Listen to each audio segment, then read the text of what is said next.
SCP-610, la chair haineuse de classe Keter, semble être, dans un premier temps, une maladie contagieuse de la peau, ayant pour symptômes provoqués éruption cutanée, démangeaison et une sensibilité accrue de la peau.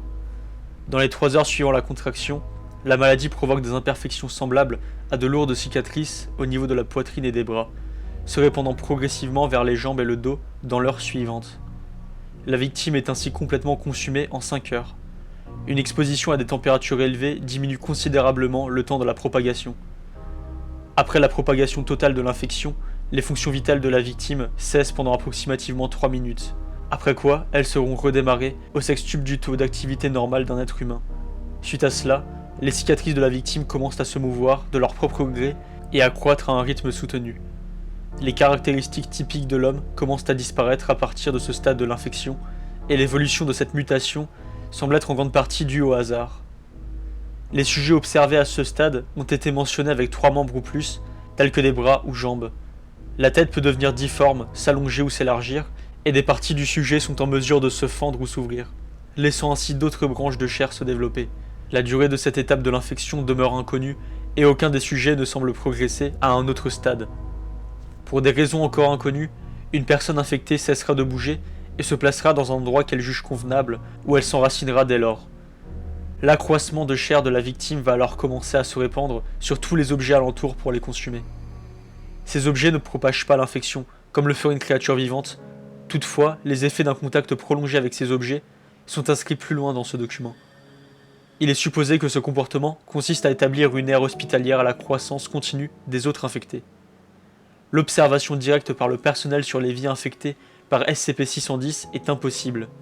Les personnes infectées par la maladie cherchent immédiatement de l'aide, résultant d'une impulsion naturelle de l'humain.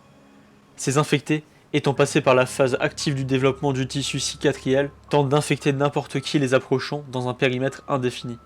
Il a été constaté qu'une personne infectée est capable de reconnaître une autre non infectée.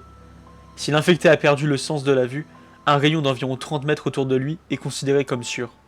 Les observations de colonies infectées par SCP-610 ont été fondées à l'aide de méthodes artificielles, telles que des robots à distance.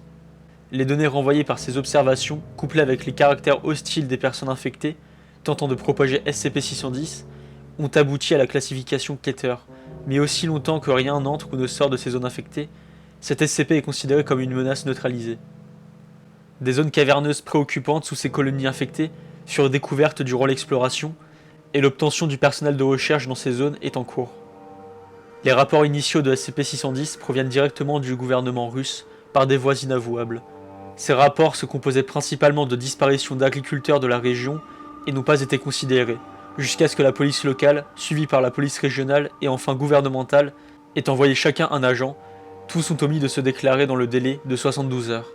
Un petit contingent militaire a été dépêché sur les lieux, mais se retira si rapidement que la Fondation a été contactée pour enquêter. La zone de SCP-610 se trouve non loin du lac Baïkal, en Sibérie méridionale. Les zones où sont situées les infections connues ont été rapportées sur une carte.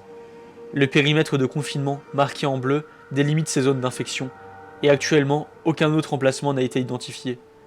Toute incursion dans le périmètre doit être préalablement signalée, confirmée durant l'exploration, et un compte-rendu doit être rédigé immédiatement dès le retour. En raison de la vaste étendue couverte par l'infection SCP-610, le confinement est impossible. L'isolement de la zone s'est avéré bien plus efficace et le gouvernement russe a permis la mise en place d'un périmètre de sécurité afin de garder les populations hors de ces zones, sous prétexte d'opérations militaires. Si tout organisme présentant des caractéristiques compatibles avec SCP-610 est aperçu près de ce périmètre, le protocole établi stipule qu'il doit être interpellé avec des armes à feu jusqu'à sa totale immobilisation, puis renvoyé aussi loin que possible par le biais de moyens incendiaires. Tout être vivant rentrant en contact physique avec un organisme infecté par SCP-610 est considéré comme supprimable et doit être immédiatement tué à l'aide du matériel incendiaire. Toute personne venant à se tenir à moins de 3 mètres d'une vie infectée par SCP-610 doit se retirer immédiatement de la zone, être isolée du reste de leur équipe et soumis à un examen médical utilisant uniquement des techniques à distance afin de déterminer si l'infection a eu lieu ou non. Toute autre mesure appropriée suivant cet objectif peuvent être mises en place.